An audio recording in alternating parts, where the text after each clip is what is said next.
Hello friends, ನಾನಿವತ್ತು tomato rasam ಮಾಡ್ತಾಯಿದ್ದೀನಿ.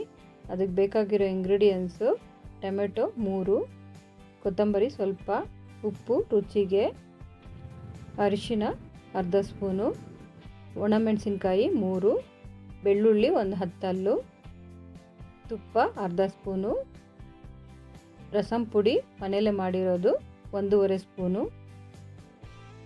ಹುಣಸೆ ಹಣ್ಣು ನಿಂಬೆ ಗಾತ್ರ, ಸಾಸಿವೆ ಅರ್ಧ ಸ್ಪೂನು, ಕರಿಬೇವಿನ ಪುಡಿ 1 ಸ್ಪೂನು, ಬೆಲ್ಲ 1 ಸ್ಪೂನ್. ಬನ್ನಿ ಯಾವ ಥರ ಅಂತ ಮಾಡೋಣ.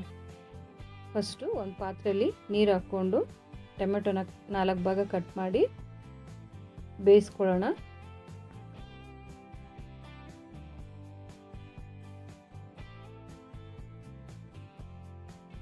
ಸ್ವಲ್ಪ ಉಪ್ಪು ಹಾಕಿ ಲಿಡ್ ಮುಚ್ಚಿ 5 ನಿಮಿಷ ಬೇಯಿಸ್ಕೊಳ್ಳೋಣ.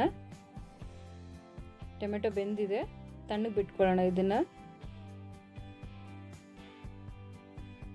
ಆ ನೀರೆಲ್ಲ ತೆಗೆದ್ಬಿಟ್ಟು ಬೇಕಾದರೆ ನೀವು ತಣ್ಣೀರು ಹಾಕ್ಕೊಂಡ್ರೂ ಬೇಗ ತಣ್ಣಕ್ಕಾಗತ್ತೆ. ತಣ್ಣಕ್ಕಾಗಿರೋ ಟೊಮೆಟೊ, ಸ್ವಲ್ಪ ಉಪ್ಪು, ಅರಿಶಿನ, ಕರಿಬೇವು, ಹಸಿ ಕರಿಬೇವು ಕೂಡ ಹಾಕ್ಕೋಬೋದು, ರಸಮ್ ಪುಡಿ, ಕೊತ್ತಂಬರಿ, ಜಜ್ಜಿಕೊಂಡಿರೋ ಬೆಳ್ಳುಳ್ಳಿ ಎಲ್ಲ ಹಾಕಿ ಕಿವುಚ್ಕೊಂಬಿಟ್ಟು ಚೆನ್ನಾಗಿ ನೀವು ಮಿಕ್ಸಿಲೂ ಹಾಕ್ಕೋಬೋದು. ಹುಣಸೆ ರಸ ಎಲ್ಲ ಹಾಕಿ ಕಲಿಸ್ಕೊಂಡು ಒಗ್ಗರಣೆ ಮಾಡ್ಕೊಳ್ಳೋಣ. ತುಪ್ಪ, ಸಾಸಿವೆ, ಮೆಣಸಿನ್ಕಾಯಿ, 1/4 ಸ್ಪೂನ್ ಇಂಗು ಎಲ್ಲ ಒಗ್ಗರಣೆ ಮಾಡಿಕೊಂಡು ಕಿವುಚ್ಕೊಂಡಿರೋದನ್ನ ಹಾಕ್ಕೊಂಡು 1 ಲೀಟರ್ ನೀರು ಹಾಕ್ಕೊಂಡ್ರೆ ನಾವು ಹಾಕಿರೋ ಮಸಾಲೆಗೆ ಕರೆಕ್ಟಾಗಿರುತ್ತೆ ಮೆಷರ್ಮೆಂಟು.